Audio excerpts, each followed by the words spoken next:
My name is Ron Brown. I've been using HGSI investment software for approximately 17 years. For those 17 years, I taught live seminars in Palos Verdes, California, with my partner Ian Woodward. Unfortunately, Ian passed away in May of last year, and that was the end of the seminars. But I have continued to teach people how to use the software with my online webinar series. The thing about HGSI is it is extremely flexible and powerful. Yes, it is a little bit complex, but with complexity comes power, and the power is really unequaled in any other software on the market that I know of. Now, my investment philosophy has evolved over the years, as any trader should. What worked 10 years ago may or may not work unless you go back to one of the original modern traders, and that would be Richard Wyckoff. Now, I was always interested in Wyckoff, but my interest was really renewed a few years ago when Anna Cooling, who lives in England, came out with this book, A Complete Guide to Volume Price Analysis. What was in Anna's favor, I should say, is that she had not been exposed to all of the myriad indicators and theories that are out there in the technical analysis field. And her first exposure to the markets was using volume price analysis. She went to a seminar, paid a lot of money, she told me, and learned how to use volume price analysis, which is based upon the methodology of Richard Wyckoff. His whole theory and method of trading was based upon demand and supply, and that's what volume price analysis is based upon. This book is available from Amazon. I'm sure it's available from Barnes & Noble too in digital form. It's $4 or $5, but if you want to learn about VPA, volume price analysis, or volume spread analysis, whatever you prefer to call it, this is an excellent place to start. To start and end, really. I mean, there are other books out there. I've read dozens of books, but Anna does an excellent job. And Anna, if you look her name up, do a search, she is a very well-known trader. And her only method is using volume price analysis. Now, in addition to that, I have read the original Wyckoff course, which came out in 1931.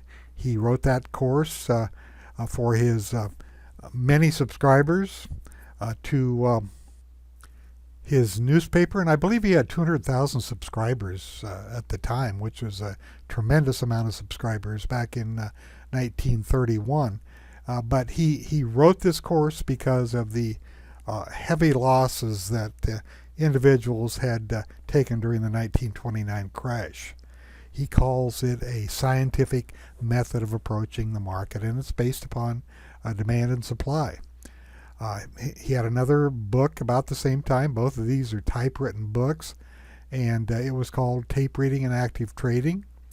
Another book is Trade Like Jesse Livermore. This was written by an author, Richard Smitten was his name, and this came out several years ago, and Livermore and Wyckoff were contemporaries. They knew each other, and they had similar investment philosophies. In fact, Livermore's philosophy is really pretty much based upon everything that we can do in HGSI. He was a top-down trader, as was Wyckoff. They both wanted to know what the groups were doing and what the market rotation was, and they would base their trades upon that. So anyway, that's where I'm coming from with HGSI. I'm not locked into a method that requires extreme numbers, or let me restate that, precision numbers for growth and and anticipated growth, that's fine if you want to follow that method, but you're really limiting yourself because of your inability to see what is rotating in and out of the market, and there are many opportunities in stocks that have very poor earnings. Let me just bring up a stock here. This is HGSI. I'm running it on a delayed basis. This is one of the charts that I use, and I'm just going to put X in here, which is U.S. Steel. This is a company that was around in Wyckoff and Livermore's time, and I want to point out to you that even though the earnings acceleration has turned around now, if you look up here at these numbers, what's happening here is these two quarters are being compared to the same quarters 1 year earlier. So that would be 12.15 and 9.15. And yes, the earnings acceleration has started, but I want to point out to you, and let me change this to a weekly chart, that this stock was in a tremendous downtrend, and in fact it got down in the $7 area, maybe even lower. Let me find the low here. The low of this week right here was $6.15. But I want to point out to you that clear back on this date or this week, it started coming up before then, and the earnings were still negative and decelerating. But on on March 4th, the week of March 4th, there was a tremendous burst of energy, and by a burst of energy, I mean volume came in to the group and the stock. The group is represented by this dotted line, and notice how the group of stocks, the steel stocks, started moving up together. Now, a person that relies upon existing earnings would never look at a stock like this. But we saw the rotation coming in to HGSI at the time. Volume confirmed the move up, and that was just the beginning of the move. Yes, it got overextended, pulled back, overextended here, pulled back, but notice this is a higher low and a higher high. This would be a higher low. This would be a higher high as it broke past here, formed a higher low, and now it's breaking out past a higher high. So let's just measure this from, I'll just take it from the top of this date, the top of this candle, I should say, and I'll draw this to the current price. And if you look down here at the bottom, remember I'm using a weekly chart, this stock is up 200% over a 50-week period. So slightly less than a year, U.S. Steel is up over 200%. And we saw this occur as it happened. And you can do the same thing if you learn how to use HGSI. It's extremely powerful, and it is not that difficult to learn if you have some direction. Of course, I'm promoting myself a little bit here, the webinars, but I can teach you how to use this software and start making money. So that's just one example. Now, I want to go back and refer, well, actually, let's take a look at this on a weekly chart. You wonder what all these green and pink bars, well, that's a method that I call my IR method, or impulse, a reaction. This is an impulse move up. When you get a slight reaction, that's where you're looking to get into the stock rather than chasing it. The pink lines are just the opposite, when you're looking to short a stock rather than chasing the first move down. But I want to go back on this daily chart, and let's look here. What I want to point out is that the effort to rise VPA flags started to appear on this date, and that is clear back on the 17th of February of 2016. So over a year ago. That's where the rotation began. We have pocket pivots from Morales and Casher occurring at the same time. These green bars indicated it was safe to buy a breakout above that point, and here's more confirmation. These cyan circular dots are VPA flags, and that was the beginning of the big move up. Anybody who held it, and it's tough to hold stocks like this, we use trailing stops. Those who follow my method, you'd have been stopped out. Many opportunities to get in though, or you could even short it if you like to play the swings on both sides. So looking back up at this, the reported earnings didn't where there was an increase, where all this negativity was out. These are still negative earnings in June.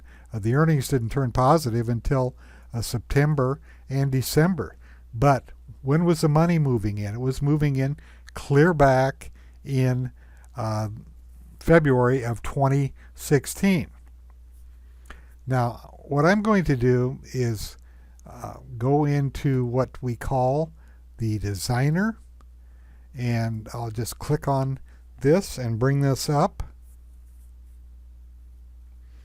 And I'm going to type the symbol X in here, United States Steel.